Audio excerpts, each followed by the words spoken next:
ইসলাম ধর্মে কিয়ামত বা মহাপ্রলয়ের আগে যেই বড় বড় এবং অলৌকিক লক্ষণগুলো প্রকাশ পাবে সেগুলোকে কিয়ামতের প্রধান আলামত আশরাফুল সা আল কুবরা বলা হয়।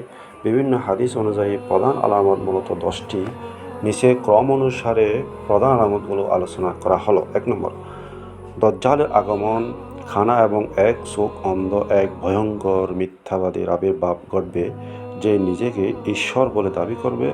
সে বিভিন্ন অলৌকিক ক্ষমতা দেখিয়ে মানুষকে বিভ্রান্ত করার চেষ্টা করবে। ঈসা আলাইহিসসালামের মতে দজ্জাল ধ্বংস হবে।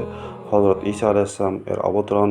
দজ্জালের ফিতনা যখন চরম আকারে পৌঁছবে তখন মহান আল্লাহর নির্দেশে হযরত ঈসা আলাইহিসসালাম দামেস্কের সাদা মিনারে দুজন ফেরেশতার ডানায় বর করে আকাশ থেকে অবতরণ করবে।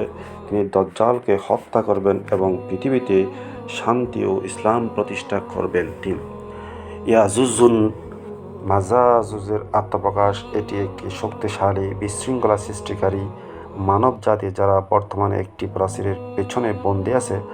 কিয়ামতের আগে তারা সেই প্রাচীর ভেঙে দলে দলে পঙ্গপালের মতো বেরিয়ে আসবে এবং পৃথিবীর সমস্ত পানি পান করে ফেলবে এবং বিপর্যয় সৃষ্টি করবে। পরবর্তীতে আল্লাহর গজবে তারা ধ্বংস হবে।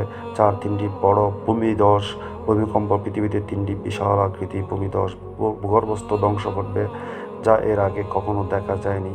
প্রথমটি পূর্ব প্রান্তে প্রাচ্যে, দ্বিতীয়টি পশ্চিম প্রান্তে পশ্চাতে, তৃতীয়টি আরব উপদ্বীপে। 5, দুখানা বা ধোঁয়া।